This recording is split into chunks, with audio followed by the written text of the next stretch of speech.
बिस्मिल्लाहिर्रहमानिर्रहीम। मसाइल इत्काफ़ जो पहिरियों दर्स आहे ऐं पहिरियों मसइलो आहे त रमज़ानुल मुबारक जी 20 तारीख़ सिज लहण खां थोरी देरि पहिरियों 10 ॾींहंनि जे इत्काफ़ जी नियत सां मस्जिद में दाख़िल थियण सां मसनून इत्काफ़ थी वेंदो आहे। बहवाला तुहफ़तुल अहवज़ी बेशरह जामे तिर्मिज़ी सफ़ो नंबर 421 अबवाब सौम बा माजा फिल एतिकाफ़ दारुल कुतुबिल इल्मिया बेरूत।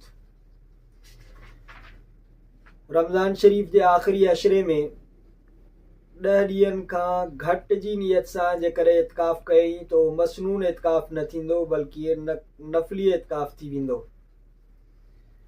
आख़िरी अशरे जे इत्काफ़ में मग़रिब खां पोइ दाख़िल थियो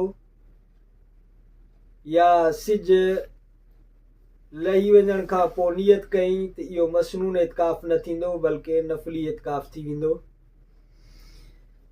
इन जो हवालो आहे अद्दुर्र मा रद्द जुल्द 2 सफ़ो 442 किताब सौम बा माजा बाबुल इत्काफ़ सईद कराची। जिन माण्हुनि खे रमज़ान शरीफ में मसनून इत्काफ़ करण जो मौक़ो नथो मिले उन्हनि खे घुरिजे तो इहे इत्काफ़ खां बिल्कुलु महरूम न रहनि बल्कि नफ़ली इत्काफ़ जी सहूलत मां फ़ाइदो खणनि।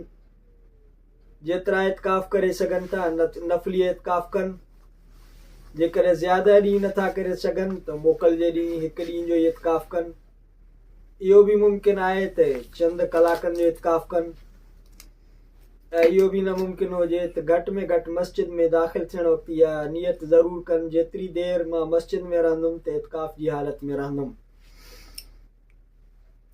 जेकर आख़िरी अशरे जे इत्काफ़ जो मौक़ो नथो मिले त इन सूरत में सिर्फ़ु 21 रातुनि जो इत्काफ़ करे मसलन 21, 23, 25, 27, 29 जी राति सिज लहण खां पहिरियों इत्काफ़ जी नियत सां मस्जिद में दाख़िल थी वञे।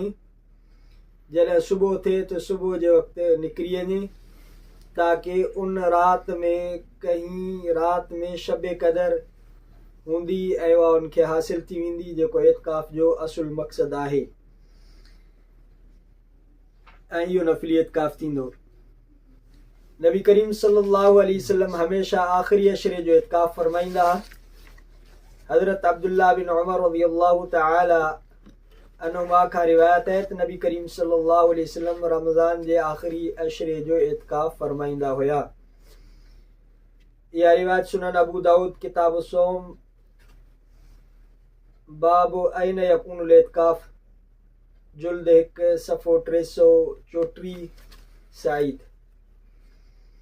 इब्नुल क़य्यिम लिखियो आहे त नबी करीम सल्लल्लाहु अलैहि वसल्लम हर साल 10 ॾींहंनि जो इत्काफ़ फरमाईंदा हुया मगर जंहिं साल सईं जन जी वफ़ात थी उन साल सईं जन 20 ॾींहंनि जो इत्काफ़ फरमायो ऐं क़ुरान पाक जो दौर भी ॿ दफ़ा कयूं ज़ादुल मआद। इन मां मालूम थिए थो त आख़िरी उमिरि में इबादत ज़िक्र तिलावत दुरूद इस्तिग़फ़ार नेक अमल ज़्यादा करणु घुरिजनि। नबी करीम सल्लल्लाहु अलैहि वसल्लम आख़िरी उमिरि में वफ़ात जे साल 10 ॾींहंनि जे बजाय 20 ॾींहंनि जो इत्काफ़ कयो आहे ऐं मुस्लमाननि खे घुरिजे त हुज़ूर सल्लल्लाहु अलैहि वसल्लम जे सुन्नतुनि खे ज़िंदा कनि ऐं हुज़ूर सल्लल्लाहु अलैहि वसल्लम जे इत्तिबा ताबेदारी मुहब्बत हुज़ूर सल्लल्लाहु अलैहि वसल्लम ते हर हमेशा हर वक़्तु सलात सबूरी पढ़ण जी रब से असां समूरनि खे तौफ़ीक़ अता फ़रमाए।